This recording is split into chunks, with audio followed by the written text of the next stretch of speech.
diz? Me ajudem. Até sentir a mão de Cristo, não sou mais como era, eu sei. Tocou-me, Jesus tocou-me, de paz Ele encheu meu coração.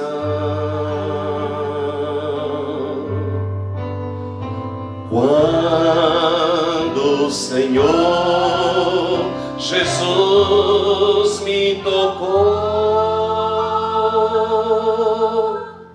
livrou-me da escuridão. Tocou-me, tocou-me, Jesus tocou-me, de paz Ele encheu meu coração.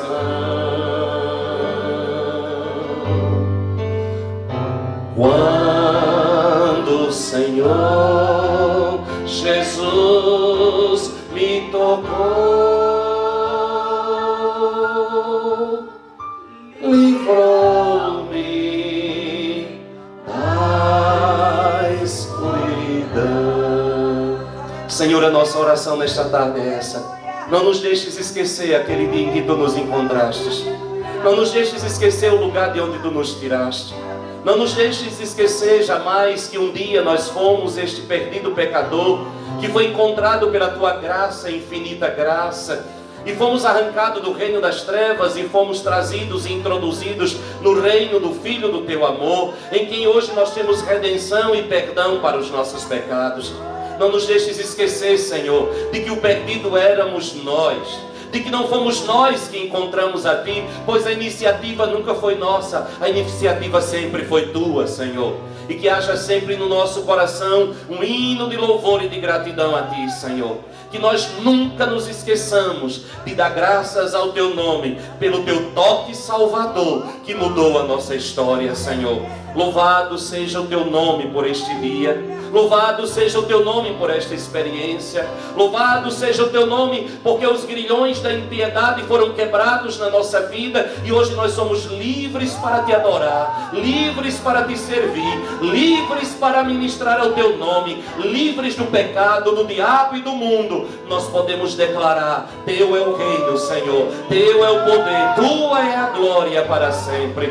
Seja exaltado na nossa vida, enquanto aqui vivermos, que vivamos para a glória do Teu nome, que vivamos, que morramos, que tudo seja para a glória do Teu nome, Senhor, em nome de Jesus. Aleluia. Dê um aplauso ao Senhor, Ele é digno.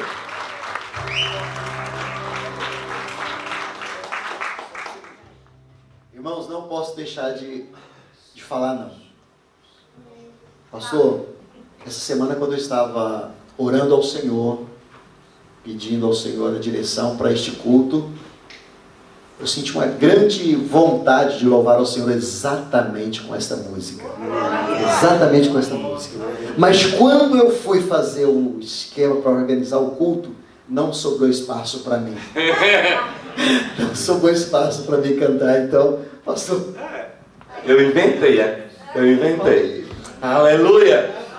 Louvado seja o nome do Senhor. Deus está neste lugar, queridos.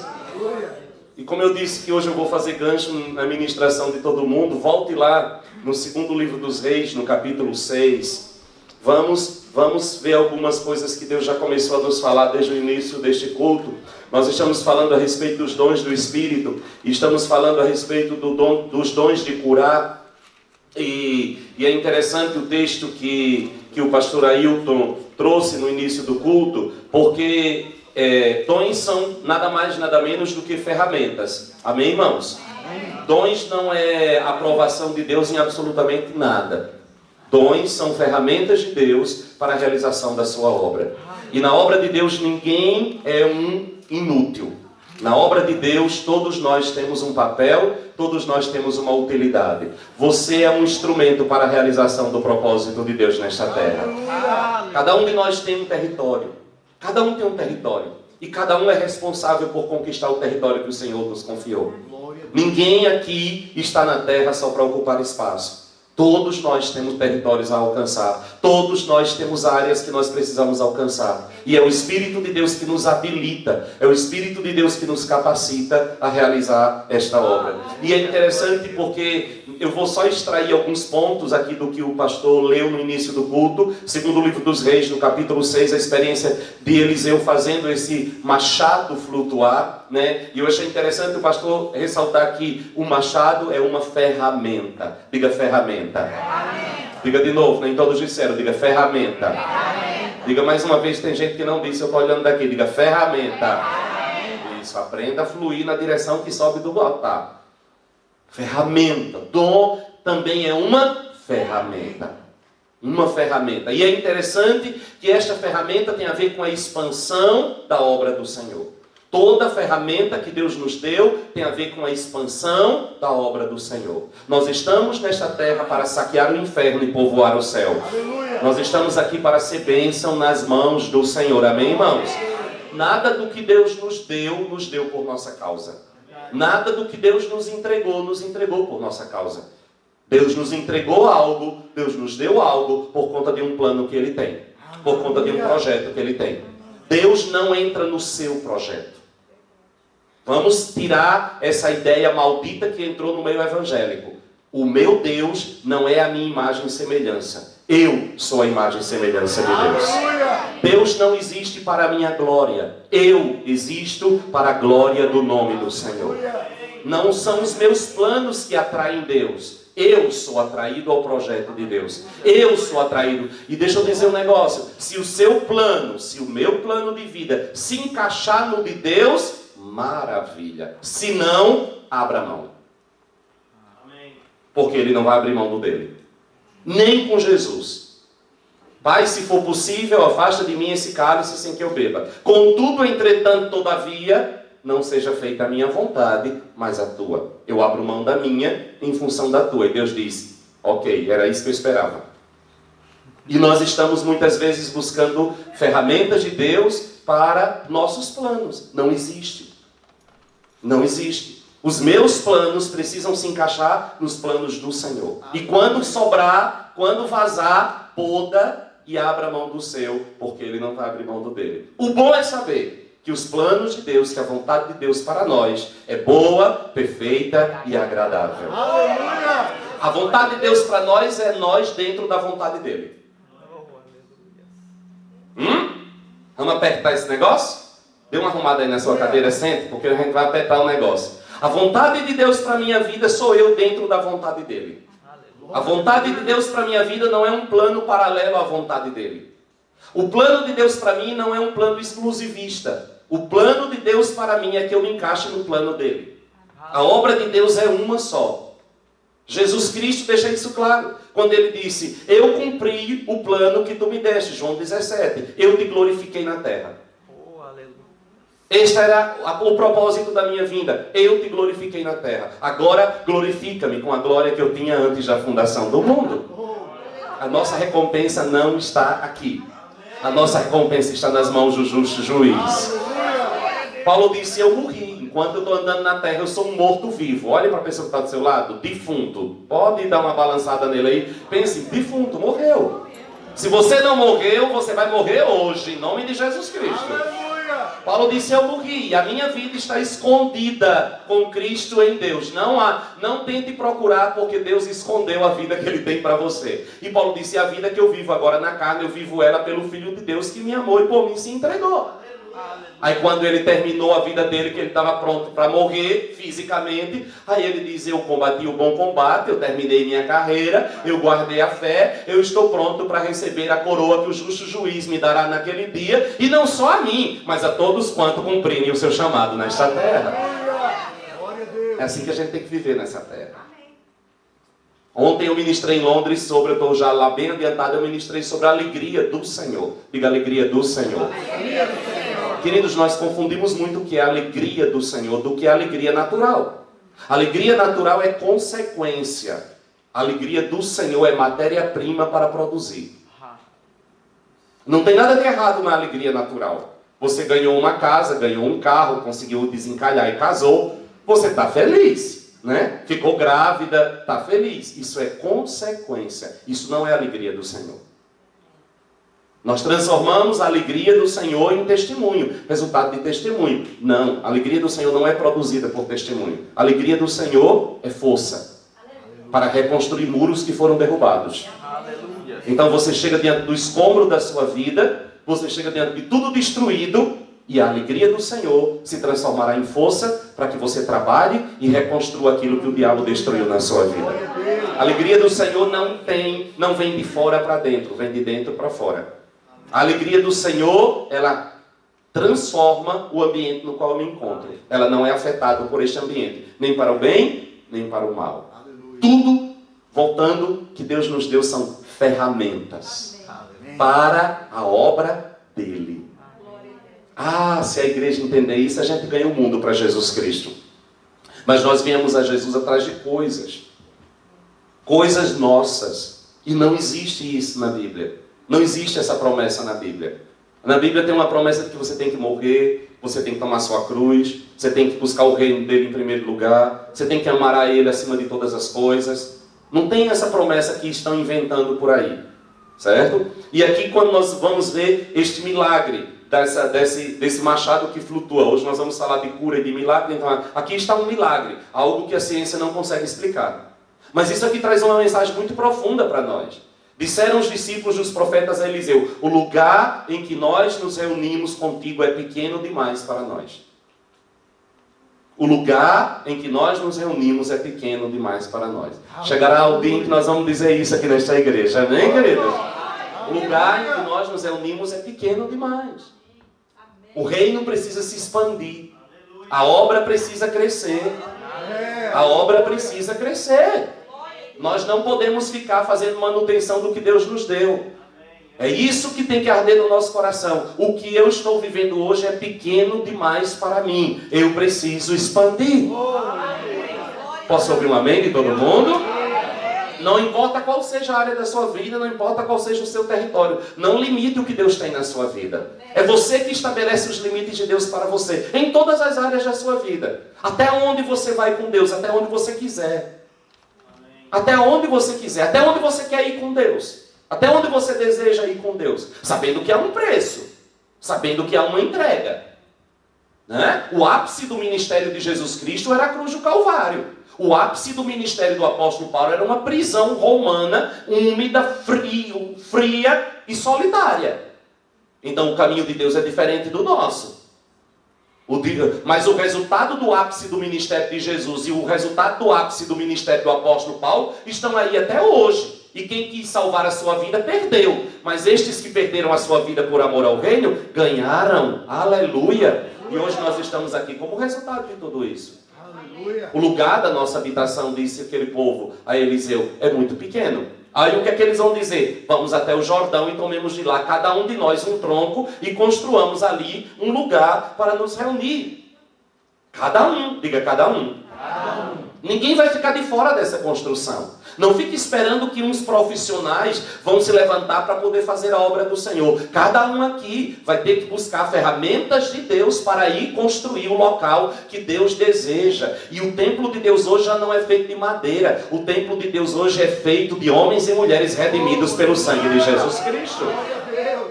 O que é a ferramenta que eu preciso? Ferramenta que me disponibilize a ir lá e pregar o Evangelho. O alvo é o Evangelho. O alvo não é a ferramenta. O alvo não é a ferramenta. É por isso que eu vou insistir sempre falando dos dons. Não reduza o Espírito Santo a dons. Não reduza o Espírito Santo a dons. O Espírito de Deus é muito mais do que os dons que Ele nos dá. O Espírito Santo é o nosso pastor que cuida de nós, formando em nós as marcas de Jesus Cristo. Dom é só uma ferramenta. Só uma ferramenta. Para quê? Para que eu possa ir e edificar aquilo que ele tem. Aí o que é que ele vai dizer? Eles foram até o Jordão, chegaram ao Jordão, cortaram madeira, enquanto um deles estava derrubando um tronco, enquanto um deles estava trabalhando. E isso aqui pode acontecer com cada um de nós. Quem nunca foi ferido enquanto trabalhava? Nós estamos falando de cura. Quando eu vi o pastor ler esse texto, eu disse assim, pronto, ele mudou minha pregação agora. Quem de nós não foi ferido enquanto trabalhava? Quem de nós nunca sentiu as feridas causadas dentro da igreja? Quem de nós nunca foi ferido pelos irmãos de fé? Quem de nós nunca foi ferido, às vezes até mesmo de cima do altar? Quem de nós não deixou morrer suas ferramentas? Quem de nós aqui muitas vezes não disse, parei, não quero mais? O que é isso? É o machado que caiu no rio. O machado é a ferramenta que Deus te deu. Eu muitas vezes não quis mais. Alguém uma vez me perguntou, pastor, o senhor já pensou em desistir? Eu digo, quando eu vim para o ministério, era uma vez por ano. Depois de um tempo, uma vez a cada 6 meses. Depois, uma vez a cada mês. Ultimamente é todo dia. Mas eu não ando pelas minhas emoções, eu ando pelo propósito de Deus na minha vida. Todos nós somos feridos. Todos nós muitas vezes deixamos a ferramenta de um lado. Todos nós muitas vezes perdemos nossas ferramentas. Eu lembro de uma situação em que eu não queria mais pastorear de jeito nenhum e eu decidi que eu ia fazer faculdade. Foi ótimo, porque eu não queria fazer faculdade de nenhuma área teológica, então eu fui fazer administração de empresa. E eu, na época, morava com Valnice e eu cheguei e disse, quero fazer faculdade. E ela sempre nos deixou fazer as coisas e depois era que ela tirava as lições. E eu lembro que um dia, já na faculdade, bem animado, fazendo administração, ela me chamou para conversar e eu cheguei na sala dela e ela disse, como é que está a faculdade? E eu todo empolgado, crente de que eu ia convencê-la. Aí eu olhei e disse, ai que maravilha, eu estou amando. Agora sim eu descobri o que é que eu vim fazer nessa terra. Eu sou um administrador de empresa, eu descobri minha vocação, estou amando tudo. E ela calada, com aquele jeito dela olhando para mim. Aí ela chegou e disse assim, e o chamado? Eu disse, não pastor, isso é coisa do passado, isso morreu. Ela olhou e disse, morreu nada. Está tudo aí dentro de você. E na hora que você der uma chancezinha, Deus trará tudo de volta outra vez. Eu queria matar ela ali. Porque o que eu mais queria era que ela concordasse com aquele caminho que eu estava construindo. Mas ao dizer aquilo, eu tentei convencer ela, disse, quem conhece Orlando? Eu disse Deus, ela disse na terra. Eu disse eu, ela disse Valnice conhece Orlando. E eu sei exatamente que o chamado está ardendo aí dentro do seu coração. Isso é só uma fase. E depois de um tempo, Deus fez o machado flutuar outra vez. Aleluia. Meu irmão, volta. Aleluia. Volta, meu irmão. Não tem jeito. A ferramenta vai flutuar. Não tem jeito. Pode ficar um tempinho ali, mas vai flutuar. E o que vai acontecer? Primeira coisa que ele vai ter a consciência. Esta ferramenta não é sua.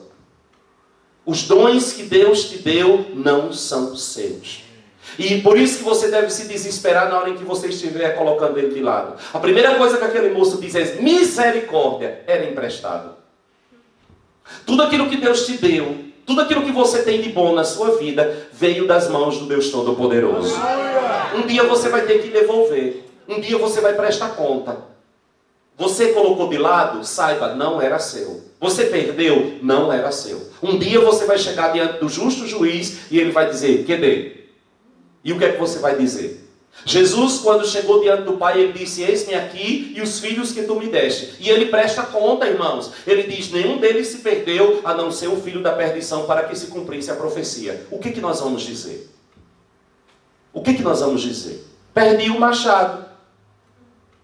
Ok, não tem nenhum problema, todos nós um dia perdemos. Mas nós temos recursos para trazer ele de volta. E qual é o recurso? O recurso primeiro é o reconhecimento de que não é nosso.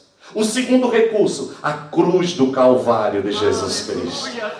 Tudo que nós temos e tudo que pode vir a acontecer na nossa vida é resultado da cruz. Sabe o que Eliseu diz? Aonde você perdeu? Onde você perdeu? Onde você deixou? Onde você abriu mão? Onde você desistiu? Onde foi a ferida? Para que eu seja curado pelo Senhor, eu preciso localizar o lugar da minha dor. Eu preciso localizar o lugar da... Para que eu possa receber o perdão, eu preciso localizar o lugar onde eu pequei. Vamos Vamos parar de fazer essas orações vazias que não tem sentido nenhum. Senhor, perdoa a minha multidão de pecado. Que multidão de pecado é essa, meu irmão? Perdoa o pecado que eu não tenho consciência. Como você está arrependido de algo que você não tem consciência? Onde foi que você perdeu? Onde foi que você deixou cair? Onde foi que você saiu do caminho? Onde foi que você tomou o caminho paralelo? Peça que o Espírito Santo de Deus mostre a você onde foi que esfriou. Onde foi que você perdeu o fogo? Onde foi que você perdeu o ânimo? Onde foi que você perdeu o desejo? Onde está esse machado? Ele está lá. Você que deixou cair, mas ele está lá.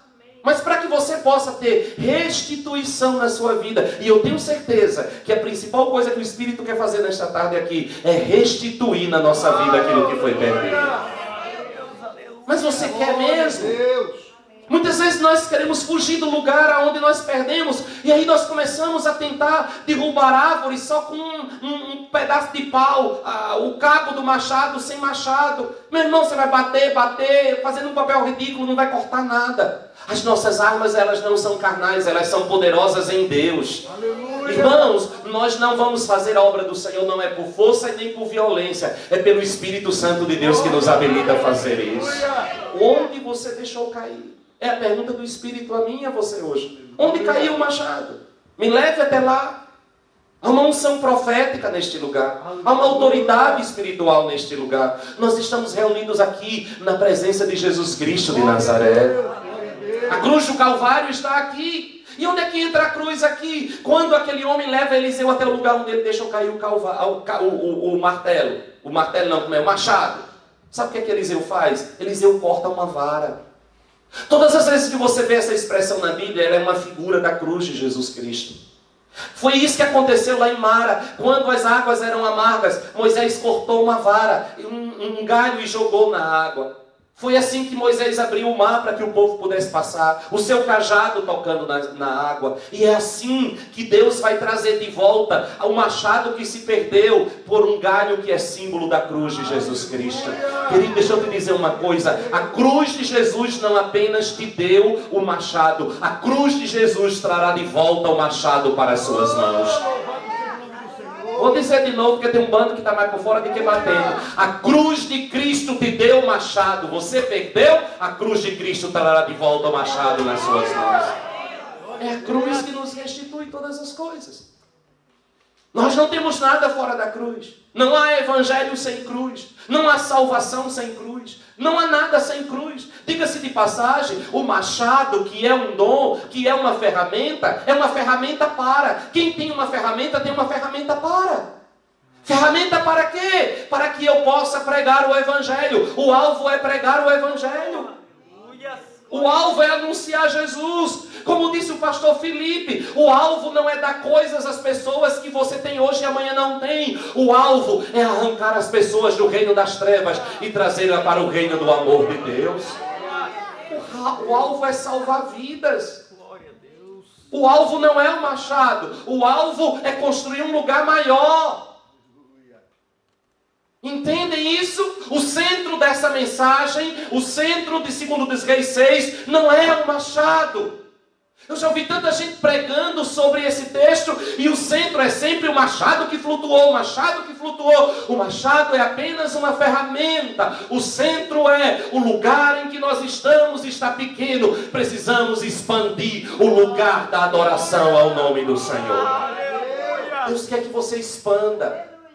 Sabe por que o Senhor está nos ensinando? Sabe por que o Senhor está nos instruindo? Sabe por que o Senhor está nos ensinando tantas verdades? Porque Ele quer que nós expandamos. Ele quer que nós avancemos.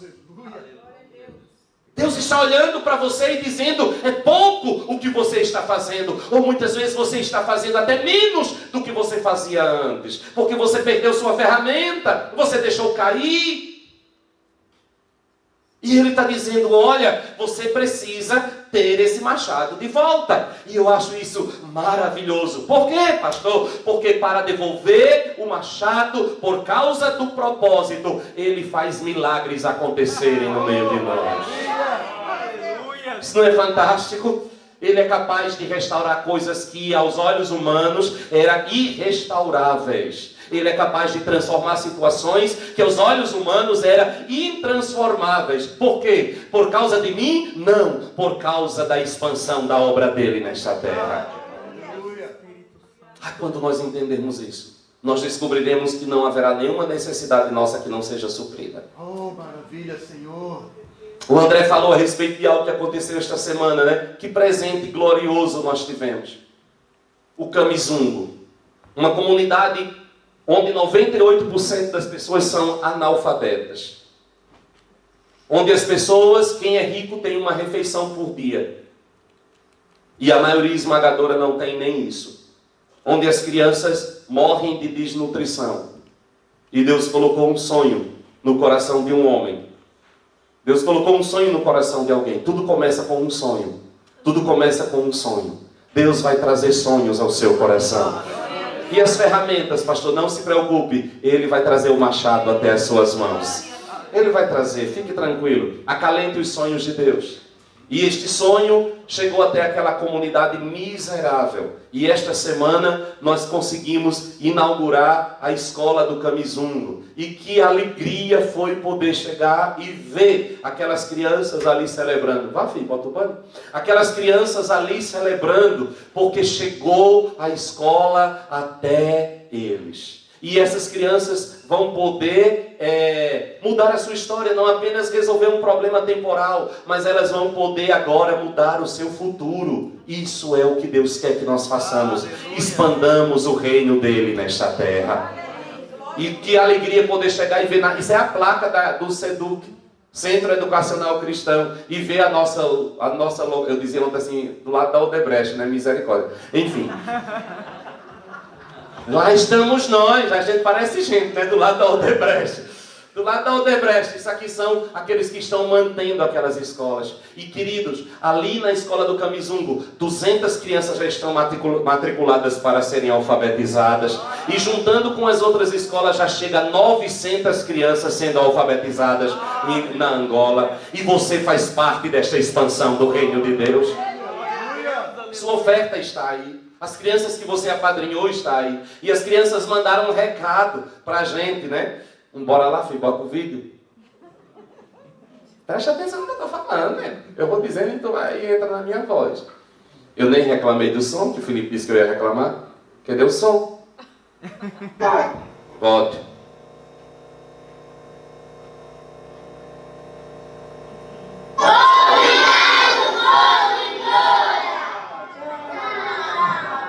Dê um aplauso ao Senhor.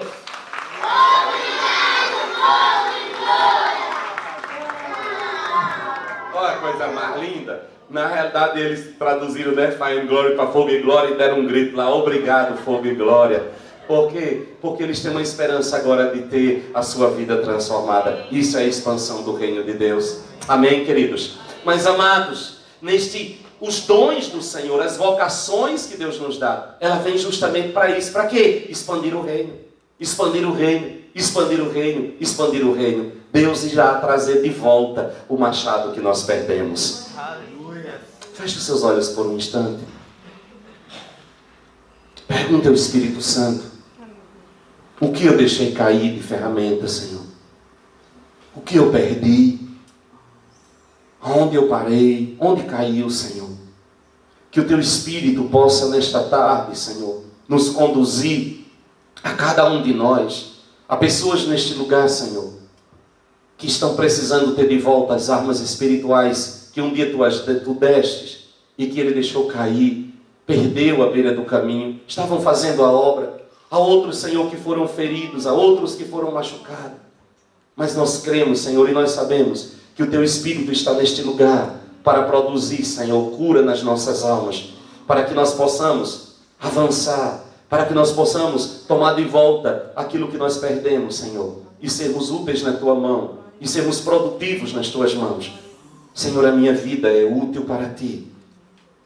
Traz de volta aquilo que se perdeu, pelo poder do Calvário, pelo poder da cruz de Jesus Cristo. Em nome de Jesus. Amém. Amém. Abra sua Bíblia em 1 Coríntios capítulo 12. 1 Coríntios capítulo 12. É um gancho. É um gancho para que você entenda. Há uma ferramenta. Há uma ferramenta. Os dons são ferramentas. Ferramentas para que eu possa cumprir a obra do Senhor. 1 Coríntios capítulo 12, no versículo 9. A outro pelo mesmo Espírito a fé. A outro pelo mesmo Espírito dons de curar. Diga, dons de curar. Este é o machado que nós queremos resgatar hoje na nossa vida. Amém? Você recebe isso? Diga amém, de boca cheia. Isso. Os dons de curar. E é interessante vir no plural. Nós falamos muito a semana passada a respeito desta cura no âmbito das emoções. Eu acho interessante essas aulas porque elas despertam um monte de coisa. Essa semana conversando com o pastor Felipe, né? Foi muito interessante as coisas que ele começou a trazer e as interrogações que são interrogações de todos nós, muitas vezes. E ele nem sabia que ele estava entrando num campo, nas suas interrogações, que era o campo de uma base, de uma doutrina teológica, de uma das principais e mais controversas da fé cristã. A questão da dicotomia ou tricotomia. Né? Nós somos dicotômicos ou tricotômicos. O que é isso, pastor? O palavreado é esse. Para um grupo de teólogos, o homem é um espírito ou alma. Para eles, espírito e alma é a mesma coisa. E habita num corpo. Né? Então, o homem seria dicotômico. O espírito e a alma são a mesma coisa. Ok? Este grupo advoga que quando você nasce de novo, na realidade você não nasce de novo. Você recebe uma segunda natureza. Quem chegou a esta conclusão foi Agostinho. Agostinho foi um dos maiores teólogos da cristandade. E Agostinho veio de uma vida muito pervertida. Agostinho vinha de uma vida de muita prostituição. Ele tinha mais mulher do que a pílula. O caba era um tarado. E ele se converteu a Jesus Cristo de Nazaré. Diga glória a Deus por isso. Nosso irmão se converteu. Só que ele encontrou agora um conflito. Porque ele tinha certeza da sua experiência com Jesus. Mas o pecado tenazmente o assediava. Os desejos estavam gritando dentro dele. E ele não conseguia entender. Como é que eu nasci de novo e eu continuo tendo o desejo de pecar? Como é que eu nasci de novo e eu continuo trazendo mazelas do tempo em que eu era um pecador? E aí ele lendo Romanos capítulo 7, ele chegou a uma conclusão que virou uma doutrina dentro do cristianismo. De que o homem tem duas naturezas. Com uma natureza ele serve a Deus, com a outra natureza ele serve ao pecado. E que dentro de você existe duas pessoas.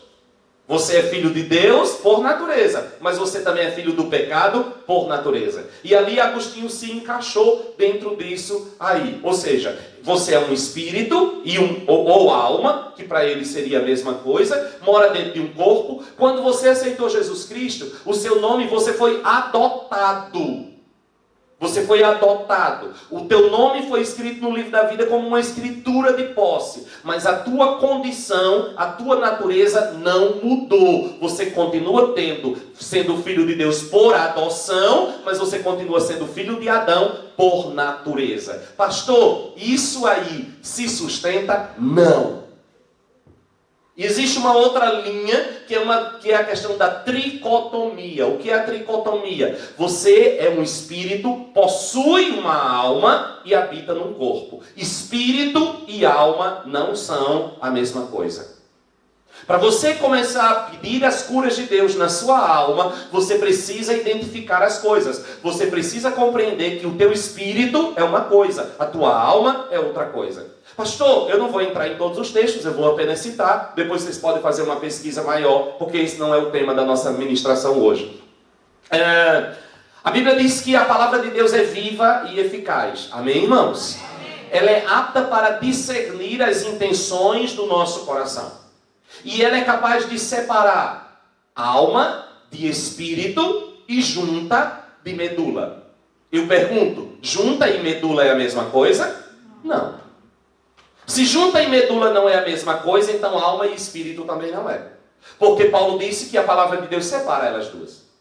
Então não tem como ele separar o que é uma coisa só. O apóstolo Paulo diz que nós devemos apresentar a Deus todo o nosso espírito, alma e corpo, santos e irrepreensíveis no dia do Senhor. Então, se alma e espírito fosse a mesma coisa, ele não separaria essas três coisas. O que é o meu espírito? O meu espírito, ruá, o meu espírito é o fôlego de vida, é o meu DNA. Quem sou eu? Quem sou eu? Quem o meu DNA acusa que eu sou? Eu sou filho do meu pai, não é porque eu pareço com meu pai. Eu sou filho do meu pai porque o meu DNA vem dele. Se fizer um teste de DNA físico, vai descobrir que eu sou filho de seu Inácio. Em nome de Jesus. Eu sou filho de seu Inácio e de Dona Benedita. Não tem jeito. O DNA físico vai dizer quem me gerou fisicamente. Mas se nós pudéssemos fazer um exame de DNA espiritual, nós iríamos dizer quem nós somos espiritualmente, quem é o nosso Pai. João capítulo 1, versículo 12 diz que a todos quanto receberam foi dado o poder de serem feitos filhos de Deus. Você não foi apenas adotado no sentido de que você não mudou de natureza. Você foi feito. O que é ali a palavra? Você tornou-se. Você é uma nova criação. A Bíblia diz que quem está em Cristo, nova criação é. As coisas velhas já passaram e eis que tudo se fez novo. Posso ouvir um amém na igreja? Você é filho. O apóstolo Pedro diz que nós nos tornamos participantes da natureza divina. Pastor, e como é que fica a questão das duas naturezas? Você tem que entender que o texto da Bíblia ele não foi escrito como está aqui. Como assim? A Bíblia não foi escrita com separação de capítulos e de versículos, nem ponto e vírgula não tinha. O texto no original, ele no hebraico e também no grego não tem essa separação. É um texto corrido. Então, cuidado, porque muitos que foram separar a Bíblia em capítulo e versículo, na sua separação, acabaram com o texto. E às vezes você vai ler a Bíblia, e em vez de você ler o assunto, você lê o capítulo e o versículo. E um assunto, às vezes, quando foram fazer a separação de capítulo e de versículo, assassinaram o texto. Porque quem vai ler acha que quando termina o capítulo 5, termina o assunto. E às vezes o assunto está no meio do capítulo e continua no capítulo. Então você tem que ir no pensamento do escritor e não limitar sua interpretação a capítulos e versículos. Leia como um texto corrido. Ok? Outra coisa, a Bíblia não foi escrita com ponto e vírgula. O hebraico não tem vírgula em ponto nem no grego. E uma vírgula fora de um lugar pode mudar totalmente a interpretação de um texto.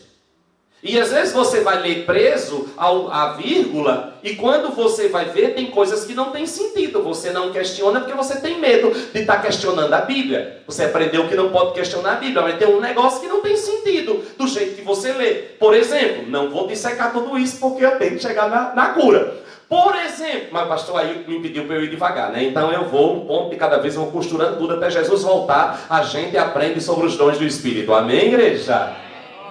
Você quer ver um texto que por causa de uma vírgula ele não tem sentido? Jesus está na cruz, o ladrão olha para ele e diz assim: Senhor, lembra-te de mim quando entrares no teu reino. Jesus diz assim, está escrito na sua Bíblia desse jeito: ainda hoje estarás comigo no paraíso. Mas Jesus não foi para o paraíso naquele dia. Jesus morreu naquele dia, desceu ao Hades, foi para o inferno, ficou 3 dias e 3 noites. Como é que Jesus disse que ainda hoje o ladrão ia estar com ele no paraíso? O que aconteceu ali? A vírgula foi colocada no lugar errado. Se você mandar um judeu ler esse texto num livro dele, em hebraico, sem ponto e vírgula, sabe como é que ele vai ler o texto? A entonação vai dar a pontuação. Ele vai ler assim. O ladrão olhou para Jesus e disse assim: lembra-te de mim quando entrares no teu reino. Jesus disse: ainda hoje, vírgula, estarás comigo no paraíso. Mudou ou não mudou? Ainda hoje o quê? Eu me lembrarei de você. Eu vou morrer por você.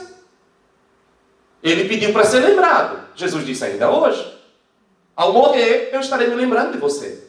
E estarás comigo no paraíso. Ele não disse quando ele ia estar com ele no paraíso. Ele disse que ele ia estar com ele no paraíso. Mas ele seria lembrado ainda hoje. Então, quando você vai ler o texto, você precisa interpretar a maneira que o autor escreveu. E às vezes, uma vírgula muda totalmente o sentido da história. Certo? Às vezes, o fim de um capítulo muda totalmente o sentido da história. Por exemplo, vamos lá, só para eu refutar esse ponto. Romanos capítulo 5. Romanos capítulo 5, o apóstolo Paulo vai falar a respeito da justificação pela fé. Vamos lá comigo. Depois a gente volta, só para você ter por que nós cremos. Por que nós vamos buscar essa cura para as nossas almas? Romanos capítulo 5, Paulo começa um discurso. Ele vai falar sobre a justificação pela fé. A partir do versículo 12 do capítulo 5, ele começa a fazer uma comparação entre a queda do homem em Adão e o resgate do homem em Cristo. E ele vai colocar aqui Jesus como sendo o segundo Adão. Adão é o cabeça de uma raça, Jesus é o cabeça de uma outra raça. Adão gera filhos para o pecado, Jesus gera filhos para a justiça. Ok? Aí ele vai dizer no capítulo 6, chega no capítulo 6, ele vai dizer que nós que estamos em Cristo, nós que estamos em Cristo. Vocês têm que entender essas coisas. Nós que estamos em Cristo estamos mortos para este pecado. Ele vai continuar, ele vai dizer assim no versículo 1 do capítulo 6: que diremos, pois? Permaneceremos no pecado para que a graça aumente? De modo nenhum. Nós que estamos mortos para o pecado, como viveremos ainda nele? Ou não sabeis que todos quanto fomos batizados em Cristo Jesus, fomos batizados na sua morte? De sorte que fomos sepultados com ele pelo batismo na morte, para que como Cristo ressurgiu dentre os mortos, pela glória do Pai, assim andemos nós também em novidade de vida. E Paulo começa a falar a respeito desta vida nova que nós que estamos em Cristo temos. Esta vida está no nosso espírito. Nós morremos com Cristo. Tipificamos esta morte através do batismo. É a aula, né, gente? Vocês já sabem que esse ano é aula, né? É escola dominical. Você morreu com Cristo. Aonde? No seu espírito. O que é morte? Morte é separação. A palavra morte significa separação. Você nasceu em pecado, agora você morreu para o pecado. O que é que isso significa? É que você foi separado do pecado. Morte é separação, morte não é destruição. Eu gosto do termo dos espíritas quando alguém morre fisicamente. Eles não usam a palavra morte, ele diz assim: fulano desencarnou. Eu adoro esse termo, eu só não uso porque o povo já me chicoteia demais. Se eu for usar isso, ele diz: pronto, agora lascou de vez com a vida, né? Ele virou macumbeiro agora, né? Desencarnou. Por quê? Teu espírito saiu da tua carne. Isso é morte. Você nasceu casado com o pecado. Davi disse: eu nasci em pecado me concebeu minha mãe. Você nasceu em pecado. Ai, pastor, Deus vai mandar alguém para o inferno? Não! Como é que eu vou mandar alguém para um lugar que ele já está lá?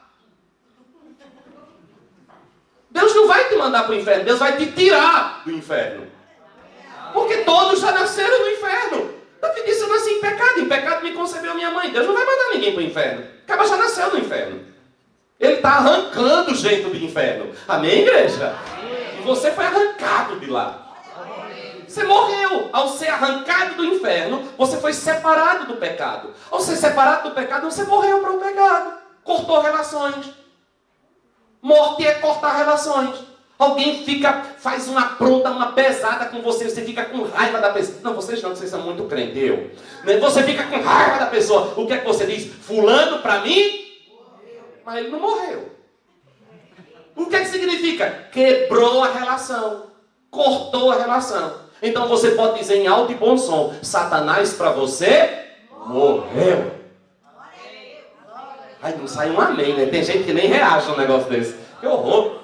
O pecado para mim morreu e eu morri para o pecado. O que significa? Minhas relações foram cortadas. Paulo vai falar agora essa pessoa. Quando chega no capítulo 7, que é aqui que Agostinho faz a confusão dele, no capítulo 7, aí ele vai dizer que nós agora somos escravos da justiça, no versículo 15 do capítulo 6. No capítulo 7 ele diz assim: não sabeis vós, irmãos, vai para a Bíblia para dizer, pode não dizer que eu estou dizendo besteira. Não sabeis vós, irmãos, que irmãos Paulo está falando agora? Hã? Nós? Olha o que está escrito na sua Bíblia aqui, irmãos, Paulo está falando. O que é que Paulo está dizendo, gente? Bora! Pois que falo aos que conhecem, não é comigo. Eu não estou debaixo da lei. Eu estou debaixo da graça de Jesus Cristo de Nazaré. Paulo está dizendo que o homem que é escravo, que o bem que ele quer não faz e o mal que ele não quer ele faz, é o homem da lei. A lei diz que matar é pecado, mas ela não te liberta do desejo de fazer. A lei diz que todos pecaram, mas não consegue te arrancar dessa condição de pecado. É isso que Paulo está dizendo. Aí Paulo vai dizer, aí ele diz assim, ó: a lei tem domínio sobre o homem por todo o tempo em que o homem... Bora, gente, cadê vocês? A lei tem poder sobre o homem, sobre todo o tempo em que o homem... Mas você morreu. Ele já disse no capítulo anterior que você morreu. Então a lei não tem domínio sobre mim. Por quê? Eu morri. A lei tinha domínio sobre mim enquanto eu estava vivo para ela. Mas eu morri com Cristo. E eu ressuscitei para viver em novidade de vida. Aí ele vai falar agora um monte de coisa que esse homem... E ele cita o caso da mulher que está presa ao marido enquanto ele vive. E ele vai citar aqui um monte de coisa que este homem, na lei, o pecado domina ele. O pecado escraviza. Ele diz a lei não é pecado. Mas ele, aí quando chega no final do discurso dele, no capítulo 8, ainda no capítulo 7, no versículo 24, ele faz um grito aqui. Ele diz, miserável homem que eu sou. Eu quem? O homem na lei. Miserável homem que eu sou. Ele está fazendo um quadro do homem na lei. Ele diz, quem me livrará do corpo desta morte? Quem vai me livrar dessa escravidão? Onde o mal que eu não quero eu faço e o bem que eu quero fazer eu não faço. Eu tenho consciência do certo, mas eu não consigo fazer. Quem vai me libertar disso? Aí ele no versículo 25 ele diz, eu dou graças a Deus por Jesus Cristo, o nosso Senhor. De sorte que, com o entendimento, eu sirvo a lei. A lei de Deus, mas com a carne, a lei do pecado. Com o entendimento eu sirvo a lei de Deus. Eu não discordo dela. Eu não estou dizendo que ela está errada. Mas com a minha natureza de carne, eu sirvo ao pecado. Aí ele olha no versículo 8, do capítulo 8, versículo 1, ele diz assim, portanto, agora. Palavra-chave para entender o texto. Portanto, quando? Agora. Agora você está debaixo da lei ou da graça? Eita, vocês estão sofridos hoje. Agora você está debaixo da lei ou da graça? Isso é coisa para você dizer quase que gritando. Agora, eu não tenho apenas conhecimento da lei. Agora, nenhuma condenação há para quem? No capítulo 7, versículo 1, ele está falando para quem está na lei. Agora, no capítulo 8, versículo 1, ele está falando para quem está em Cristo Jesus. E ele diz, para quem está em Cristo Jesus, nenhuma condenação há. Aleluia! Glória a Deus! Aleluia! Por quê, Paulo? Porque a lei do Espírito de vida em Cristo Jesus livrou-me da lei, do pecado e da morte. É como se ele dissesse, porque Romanos 8 me livrou de Romanos 7. Romanos 7 diz o meu estado. Romanos 8 dá o grito de liberdade. Em Cristo eu fui livre desta condição. Aleluia! Para, pastor, para tudo. Mas eu me converti.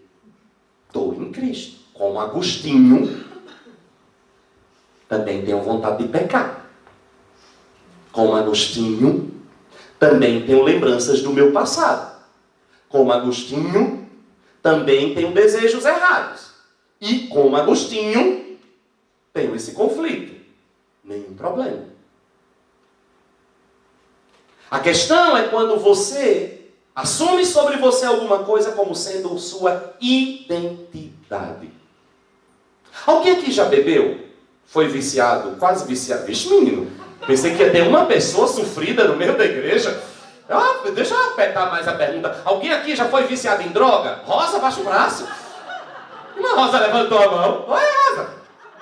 Que é isso, Rosa? Alguém aqui já foi viciado em droga? Alguém aqui já foi viciado em cigarro? Não foi? A primeira vez que você fumou, qual foi a sensação que você teve? Horrível. Tontura. Gostou? Já foi de primeira? Uau. Errado. Os que tomavam e enxugavam um gorozinho aí, né? Era cliente do boteco do seu Joaquim da esquina lá. Chegava lá todo dia, bota 2 dedos aí. Né? A primeira vez que você bebeu? Qual foi essa? Era bom? O que aconteceu? Olha a outra lá, galega. Olha, Amaral, tua filha, vê se bala na sua cabeça. Era. Menino, chegou, saiu do fundo da alma. O que foi acontecendo com você? A primeira vez que você normalmente, então deixa eu falar, tirando essas exceções dos que são, né? Normalmente a primeira vez que você se expõe a alguma coisa dessa natureza, ou bebida, ou álcool, ou droga, o gosto é estranho. A reação é estranha. O que vai acontecendo? Você vai agora forçando de uma certa forma, por N motivos, principalmente pela aceitação, às vezes para tentar preencher um vazio emocional, uma situação que você está vivendo. Aceitação como, pastor? A maioria das pessoas começou a fumar por conta do grupo em que estava inserido. E todos nós nascemos com a necessidade de ser amado, compreendido e aceito. Você vai fazer de tudo para suprir essas 3 lacunas na sua vida. De tudo e mais alguma coisa. Você não quer ser o patinho feio da turma. Então você vai fazer. Aí o que aconteceu? Você foi começando a educar o seu paladar. De repente você começou a ensinar o teu paladar a gostar daquilo. Certo? E aí o que você foi aprendendo. Queridos, a nossa alma é a sede das nossas emoções, dos nossos sentimentos e da nossa vontade. Isso é a nossa alma, a nossa personalidade. O nosso caráter, por favor, não usem essa expressão, principalmente nas redes sociais, fulano de tal não tem caráter. Todo mundo tem caráter. Pode ser um mau caráter, mas tem caráter. O que é o caráter? É uma manifestação da minha personalidade que reflete as minhas escolhas. A diferença entre personalidade e caráter é que personalidade é o meu todo. Certo? A minha personalidade são as minhas capacidades intelectuais. Tem a ver com a minha capacidade de pensar, de sentir, de querer. O meu caráter são as escolhas que eu faço. Pelas minhas escolhas eu revelo o meu caráter. Porque ali estão incutidos os meus valores. Ok? Quando você nasceu, sabe como é que estava a sua alma? Zerada. Zerada. Você não sabia nada, nem falar. Você não sabia nem onde era o peito da sua mãe. Isso era pior do que um bicho.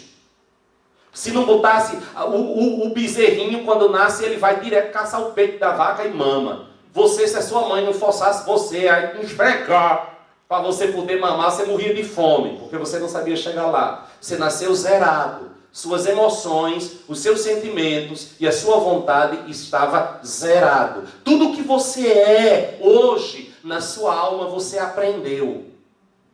Você fala português, malemar, porque aprendeu. Se você tivesse nascido na China, você falava chinês. Eu lembro de uma vez que eu estava em casa e eu tive que ligar para cá, para a Inglaterra, uma pessoa com quem eu trabalhava, e ele era inglês, e eu falando com uma pessoa em inglês e pai do meu lado. Quando terminou a ligação, aí pai disse, budejado da bexiga é esse? Chega, estou com dor de cabeça. Que língua é essa? Todo mundo fala essa marmota lá. Eu disse, fala, pai. Até as crianças vocês ensinam isso? Eu disse, pai, e as crianças vai... Se ele ver esse vídeo, eu tô lascado. E as crianças vai falar o quê? Eu disse, língua de gente. Língua de gente para ele é português com sotaque nordestino. Né? Então isso é que é língua de gente. O resto é um budejado, como ele diz, né? Queridos, você aprende, você fala português porque você nasceu numa família onde se falava português. Se você nascesse num chinês, era tudo que você tem na sua alma, você aprendeu. Coisas boas e coisas ruins.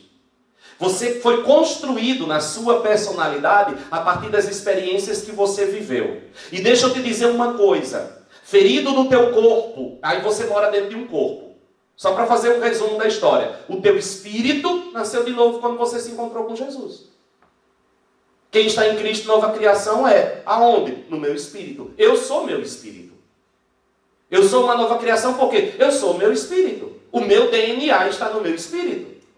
A qualidade da vida que eu tenho é definida pelo meu espírito, não pela minha alma. Cuidado, viu? Fulano de tal é crente, diz que vai para o céu e é ruim que só. Pode, pastor? Infelizmente pode. Porque ser ruim é manifestação do caráter, não da identidade, não da natureza. Alguém pode passar a vida todinha nesta terra, igual amendoim na boca de banguelo, indo para um lado e indo para o outro, dentro da igreja. Nasceu de novo, vai para o céu? Vai. Se ele nasceu de novo, ele vai.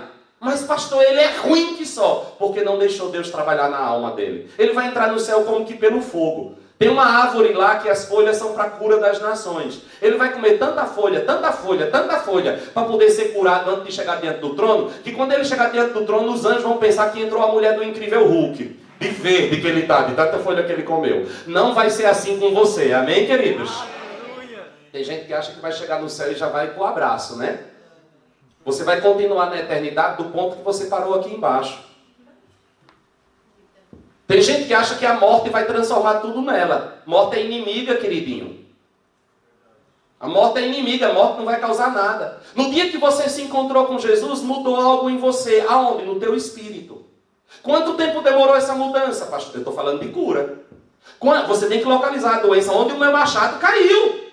Amém, igreja? Amém. Vocês concordam que eu vá neste ritmo para vocês entenderem tudo? Pois bem, onde é que meu machado caiu? No dia que eu aceitei a Jesus Cristo como meu Senhor, eu criei no meu coração, confessei com a minha boca, eu nasci de novo. Quanto tempo demorou isso? O mesmo tempo que demorou para eu cair no pecado. Não estou falando de pecados, plural. Estou falando de pecado, natureza. Quanto tempo demorou para que Adão perdesse a sua condição de filho de Deus? O tempo de uma mordida. Não foi? Ele era filho de Deus, gerado por Deus, imagem e semelhança de Deus, até morder. Sabe lá o que bexiga ele mordeu.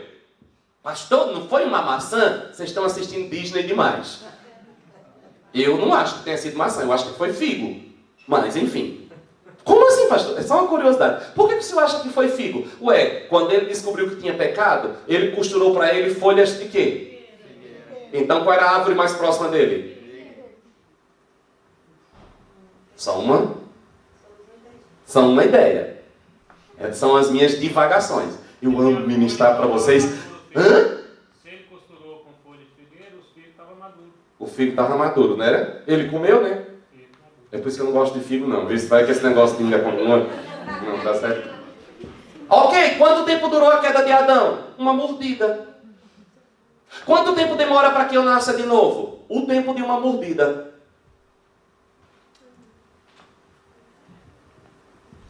Só isso. Jesus disse que é como um sopro de vento. João capítulo 3 ele diz assim, é como um vento. Você ouve a voz, mas você não sabe de onde o vento veio nem para onde ele vai. Mas você sente os efeitos dele passando por você. Não tem coisa mais gostosa do que você estar morrendo de calor e de repente abre a janela e vem aquele ventinho fresquinho. Foi assim que o Espírito Santo fez e você nasceu de novo. É o tempo de uma mordida.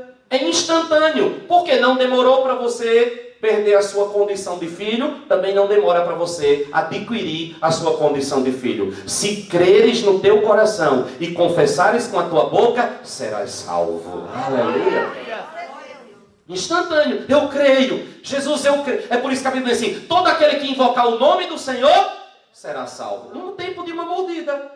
Senhor, salvo. Está lá o camarada no leito de morte. Um suspiro, salvo. Um piscar de olho. Quantas vezes ministrando em um hospital, eu pregando para a pessoa, eu dizia, você está me ouvindo, faça um sinal. Você crê em Jesus Cristo? A pessoa não conseguia mais falar, morrendo. Faça um sinal, mexa um dedinho se você crer. Salvo. É a maneira de declarar, eu creio em Jesus Cristo de Nazaré. Aí o céu vai ser a coisa mais linda do mundo. Tem gente que acha que o céu vai ter lá só Deus Pai sentado no trono, Jesus na direita e o Espírito Santo voando, um bando de anjos lá, ó, santo, santo, santo, e meia dúzia de gato pingado, e o inferno lotado. É, porque o povo criou uma ideia de inferno, que todo mundo vai para o inferno. Teve uma época que essa mulher cortasse as pontas do cabelo, inferno. Rapou as pernas, inferno. O sovaco, inferno de cabeça para baixo. Vestiu calça comprida, acho que nem o diabo queria. Era um inferno, era uma coisa, gente. E sem contar os crentes que tornam o inferno uma delícia, né? Porque o céu é cinzento, ninguém conhece ninguém. É um bando de gente vestindo uma roupona branca, uma fumaça que sobe, e todo mundo desmemoriado. Parece um Juqueri, um hospital psiquiátrico. E no inferno, é churrasco, é pagode, é samba, Carmen Miranda, os cantores bons dessa terra estão tudo lá, e é uma festa que não acaba mais. Nego velho. É caso para se pensar. Né? Ainda é quentinho. Acaba mora num frio desse. Lá ainda é quentinho. Vocês estão tornando o inferno atrativo. E quando está vivo aqui na terra, tudo que tem de bom é para o povo do cão. O processo é o contrário, né? Porque no Éden foi assim, Deus disse, vocês podem comer de tudo quanto é fruto, menos um. Aí a igreja chegou e disse assim, vocês só podem comer de um. E o resto? Não pode nada. Ô vida. Tudo é pecado. Eu lembro de um tempo, estou falando de mim, eu lembro de um tempo que eu não ia no cinema que eu achava que era pecado. Se eu entrasse lá, o diabo entrava em mim. Achava, vai dizer que a maioria aqui também não achava. Olha, a Rosa já levantou as tuas mãos. Tu que dissesse que fosse viciada em droga, Rosa? Sei mais não de nada. Né? Irmãos, não é assim? Tudo virou do diabo. Não pode ir para a praia. Eu lembro de uma situação que eu estava numa praia. Ó, o tempo meu já acabou, não vou falar mais não. Eu estava na praia com meus irmãos, né? E meu irmão não era crente, tomando a cervejinha lá. E eu lá bem sentado na praia de short. Lá vinha um irmãozinho. Irmão, eu acho que eu não vou liberar esse vídeo não, viu? Eu estou entregando todo mundo e mais um pouco. Lá vinha um irmãozinho andando na praia. Eu não vou dizer o nome da igreja não. Pastor Luiz. Teu passado te condena. Imagina, 40, não diga nome da igreja não, mas 40 graus, janeiro e Natal, sol, é um sol de 600 graus para cada um, pendurado no pescoço. E lá vem o irmãozinho, aquelas areias que você enfia o pé, a areia entra até aqui, o irmãozinho de terno e gravata e uma bíblia debaixo do braço, pregando na praia. E sapato social. O suor chega de cia de pica. Quando eu vi o irmão apontando lá na frente, disse, Pai, em nome de Jesus, manda esse homem um anjo para desviar o caminho deste camarada, que isso não vai prestar. Ele mirou em mim, gente. E eu fui gelando, e ele vinha na minha direção, e vinha na minha direção. Ai, meu pai, eu disse, esse negócio não vai dar certo. E meu irmão, lá em casa, o menos engraçado sou eu, o menos gaiato sou eu, o que fala menos sou eu. Ele chegou e foi pregar, meu irmão começou a fazer brincadeira com ele. Ainda pegou e disse assim, não precisa, né? Aceite Jesus. Ele disse, eu nunca mandei ele ir embora, como é que eu vou aceitar? Aí ele disse assim, não, eu vou pro céu, ó. Esse aí é meu irmão. Ih, meu filho, é só chegar a dizer, sou irmão de Orlando que eu entro. Esse daí tem uma moral lá em cima. E se o cara não deixar eu entrar, São Pedro não deixar eu entrar, eu digo, rapaz, tu vai arranjar uma encrenca, porque meu irmão é assim com o teu chefe. Eu disse, meu Pai eterno sobrou para mim, olhando para o infinito assim, Senhor, manda uma chuva, alguma coisa. E eu comecei, e ele ainda é pastor. Mesmo quando ele disse é pastor, o irmãozinho deu uma rodada assim, que a metade do suor dele caiu em cima de mim. Olhou assim para mim e disse, é mentira.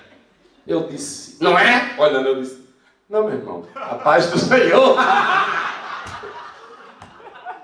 Sou assim, filho de Beelzebul. Foi o menor que ele me chamou. Anticristo, falso. Eu disse, vai dar briga. O meu irmão se acalma, porque meu irmão ia tomar minhas dores, né? Meu irmão, mas eu sei que depois de muita luta, ele foi-se embora e saiu me amaldiçoando até a 5ª geração. Porque para ele eu estava do inferno para baixo. Porque na praia. Não era assim? Era desse jeito. Mas irmãos, isso não tem nada a ver. Nós vamos chegar no céu e nós vamos encontrar uma multidão. João já viu de antemão a multidão. João disse que era uma multidão que não se podia contar. E tinha gente de todas as raças, tribos, línguas e nações. Aleluia! Eu e você estávamos lá nesta visão de João. Aleluia! Aplauda mesmo a Deus, vale a pena. Ok. Mas só para fechar aqui o negócio, porque eu acho que o dom de cura vai demorar aqui mais do que já demorou na minha vida inteira. Quanto tempo para você nascer de novo? O tempo de uma mordida. Guarde isso. O tempo de uma mordida. Ok, teu espírito nasceu de novo. O que determina se você vai para o céu ou para o inferno é o estado do teu espírito. Não é o tratamento da tua alma. Quem tem o filho, tem a vida. Não entrará em juízo, porque já passou da morte para a vida. Quando que eu passei da morte para a vida? No dia em que eu nasci de novo. É como o vento, disse Jesus. Ok, aí eu possuo uma alma. Vamos pular a alma. Eu estou respondendo a minha conversa com o Felipe, ele que me ajudou a pregar hoje. Você ficou doente no teu corpo. Você tem um corpo. Quanto tempo demorou para você ficar doente? Um momento. Quanto tempo demora para uma cura? Deus te cura fisicamente. É instantâneo. É instantâneo.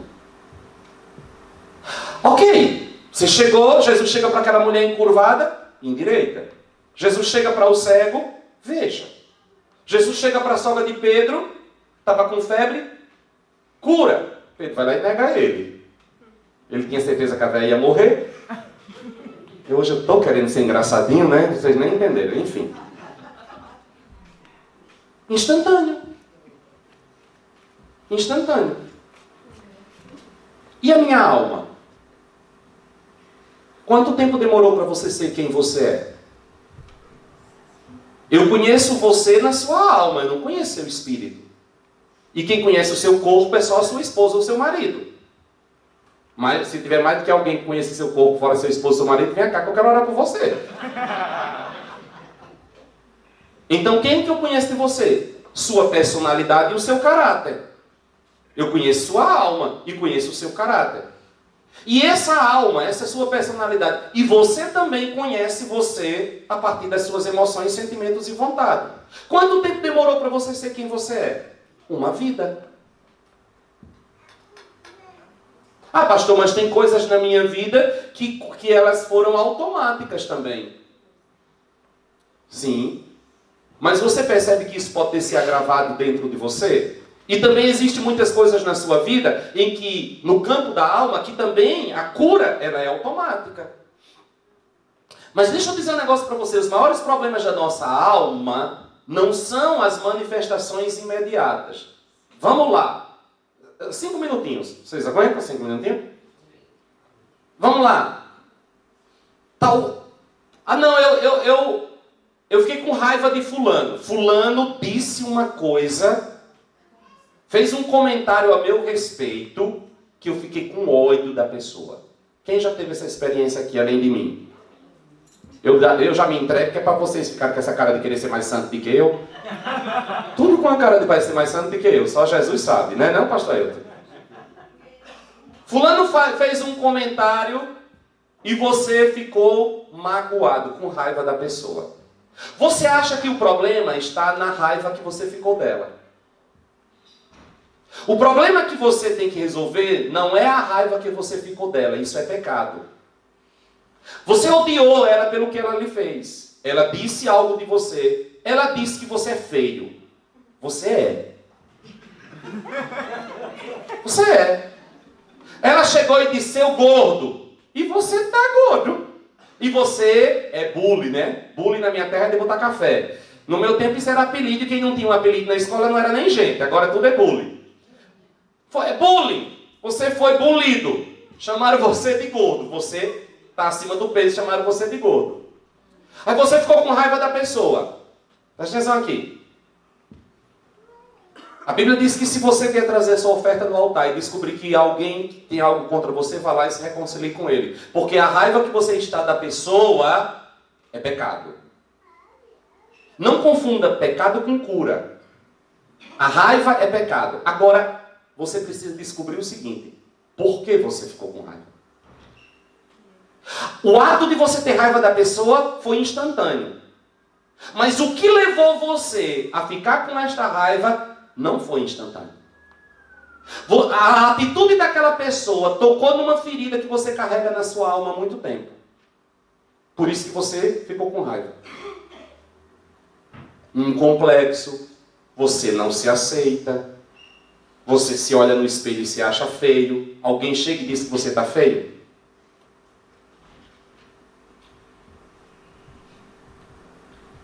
O sentimento que aquela atitude causou precisa ser tratado imediatamente. Mas observe a sua reação para detectar uma área da sua vida que precisa de cura. Porque quando você estiver curado daquela área, aquele mesmo comentário não surtirá em você o efeito que surtiu quando você estava adoecido. O grande segredo e o que Deus quer curar na nossa alma não é para que nós não explodamos, é para que a gente não chegue nem a ferver. Por que o outro consegue me atingir? Porque os muros da minha alma estão derrubados. Por que aquilo que fulano vem contra mim me ataca e me fere e me paralisa? Porque eu estou sem proteção emocional. Por que o comentário de fulano me atinge? Porque eu estou sem proteção. Então aquela flecha que entrou e feriu meu coração, eu tenho que arrancá-la. Mas eu não posso passar a vida inteira arrancando flechas. Eu preciso levantar os muros de proteção da minha alma para que eu não seja atingido quando aquilo vier. Como é que eu percebo que eu fui curado? Quando aquele mesmo comentário, quando aquela mesma declaração de alguém produz em mim um efeito totalmente contrário do que produzia quando eu estava desprotegido emocionalmente.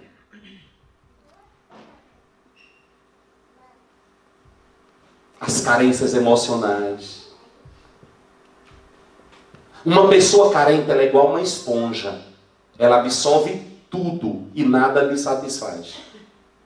E a carência, ela vem desde a infância. Quantos casamentos chegam a um ponto de insuportável por conta de carências emocionais? A filha nunca teve a figura de um pai ausente, um pai opressor. E ela começa a olhar para o marido achando que ele vai ser o pai que ela não teve. E coitado dele. Porque ele vai ser cobrado em áreas que ele nunca vai ser. E ainda tem casais que me dão uma agonia, que a mulher ainda chama o marido de pai, ela chama ele de mãe. Horrível. A alma está gritando, a vontade de chegar aí. Aí ele chega em casa e não fala com ela. Ela já fica, ele tem outra. Aí ele chega em casa com flores e um presente e fala demais. Ou seja, uma pessoa que está o tempo inteiro armada. Ela está reproduzindo a figura masculina que ela carrega, é a figura de um pai.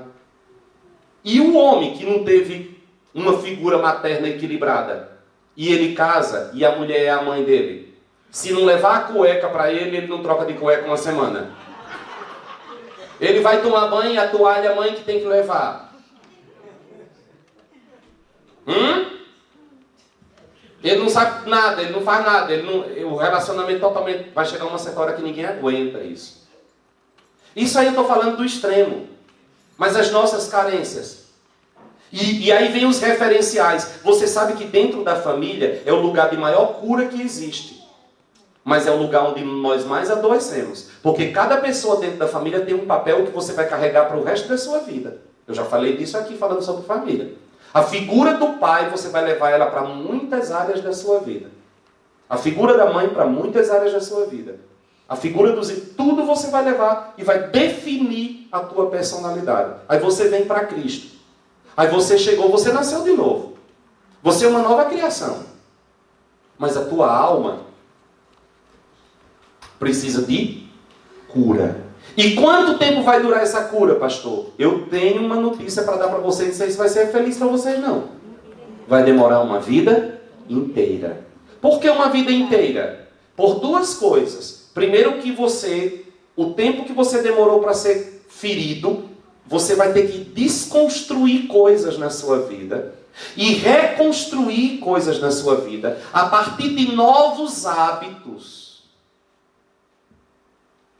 Eu comecei a ter atitudes que se tornaram um hábito. Este hábito adquiriu um valor e se tornou um paradigma na minha vida, um referencial de escolhas. Eu preciso fazer um caminho totalmente de volta.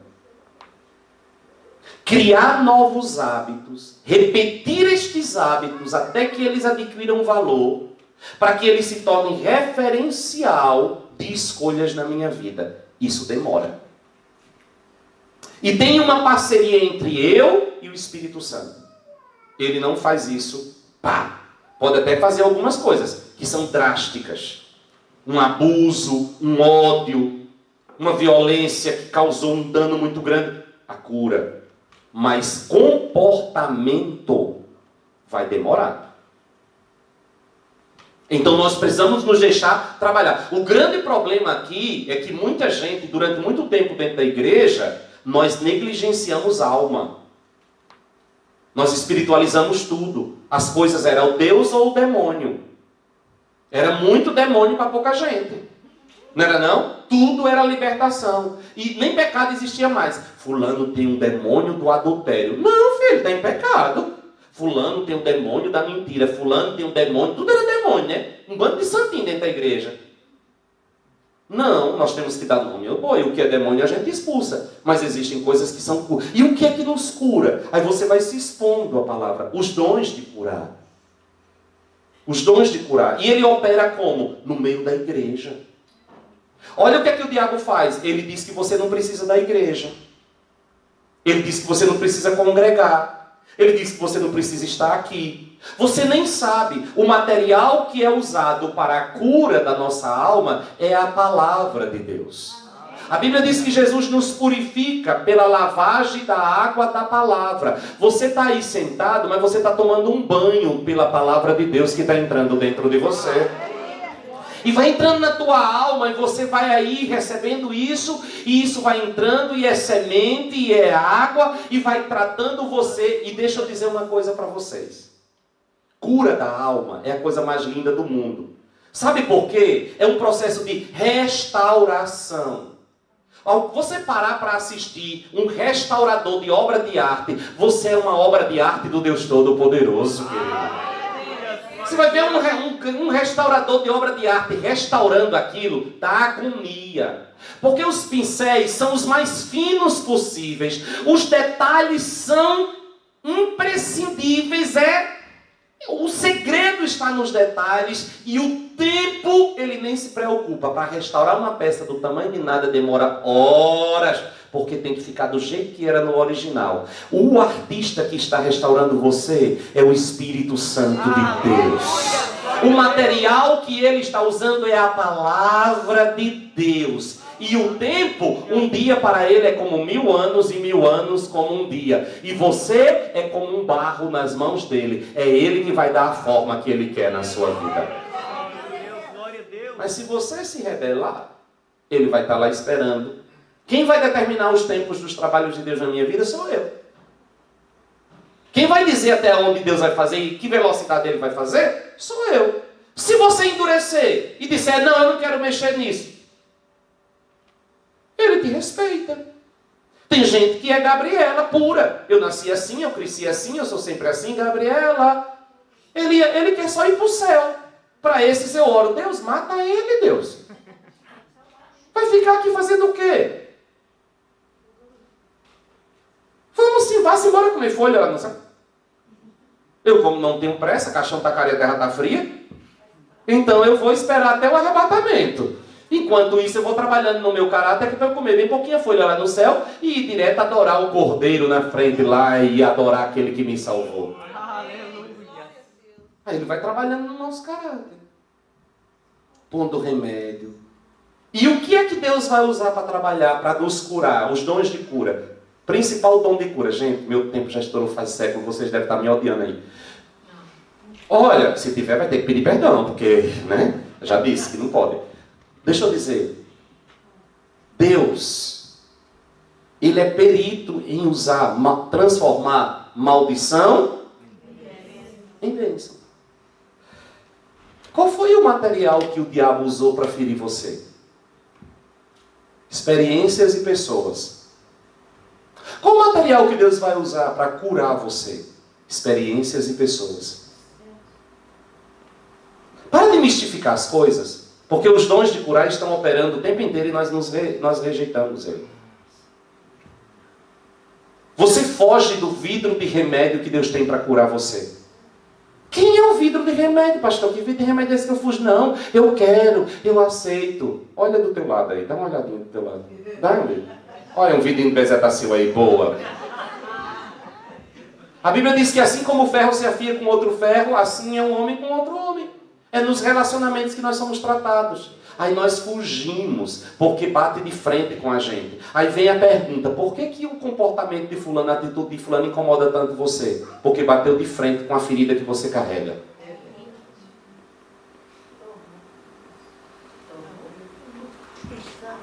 Quem é o meu remédio? Meu irmão. Amém. Quais são as circunstâncias, quais são as coisas que Deus vai usar para me curar? As circunstâncias da vida. E essa terra, esse país, que país maravilhoso, que clínica boa, que hospital de primeiríssimo mundo chama essa nação. Porque Deus quebra a gente aqui, né? Você não tem para onde correr? Orgulho, prepotência, vaidade, querer ser melhor do que os outros. Deus nivela todo mundo aqui, né? Não é não? Deus nivela. Eu sou doutor. Ah, mas eu sou formado em direito, pós-graduação e não sei o quê. Quando chega aqui, vai fazer faxina junto com a irmãzinha analfabeta às 6 horas da manhã. E se brincar, Deus ainda bota ela para ser sua supervisora. Não é não? É, não é? Deus diz, vamos nivelar esta turma. Bora nivelar tudo que a gente faz, aquelas besteiras de classe média brasileira, que a gente nem, né? Aí você, na minha casa eu tinha até 2 empregadas. Pois aqui a empregada é você? Na minha casa eu não arrumava nem minha cama. Pois vai arrumar a cama dos outros? Deus me livre de lavar banheiro. Pois no seu, não era? Que era você que deixava lá o serviço, né? Pois aqui você vai limpar o serviço dos outros, meu filhinho. Pastor, tá amarrado. E é melhor ir solto, filho, que o serviço sai mais rápido. O que é que Deus está fazendo? Deus está desconstruindo valores bestas para que você aprenda uma coisa. O que vale nesta vida é o que Deus constrói em nós. Não é não? Falar de cura? Querem que eu fale de cura interior? Eu falo. Um lugar bom para se falar de cura. Aí ele quebra a gente. Aí ele quebra. Ai, fulano, Deus me livre. Pois Deus livre fulano também de você. Não é não? Oxi. O Senhor quer nos curar. O que é estar curado, pastor? Não é concordar com tudo. É não ser ferido por nada. Vou repetir isso. Isso da frase de Facebook. Ser curado não é concordar com tudo. É não ser ferido por nada. Irmãos, ser atacado é inevitável.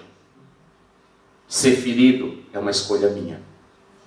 Você me ofender, não tenho como evitar. Eu ser ofendido pelo que você está dizendo e fazendo, é uma escolha minha. E tudo vai depender do estado da minha alma. E por que demora uma vida inteira? Primeiro, pelo tempo que demorou para você ser ferido. Segundo, que o fato de você estar sendo curado hoje não imuniza você de ser ferido amanhã. Não tem vacina contra as dores emocionais.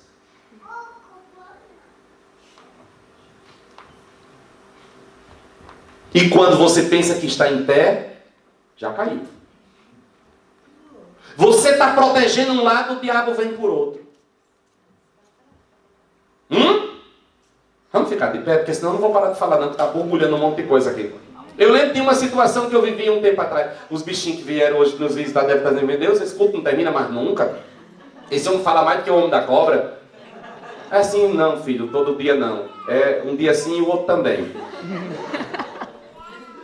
Há um tempo atrás, Felipe, vem cá fazer um fundo para a gente terminar em grande.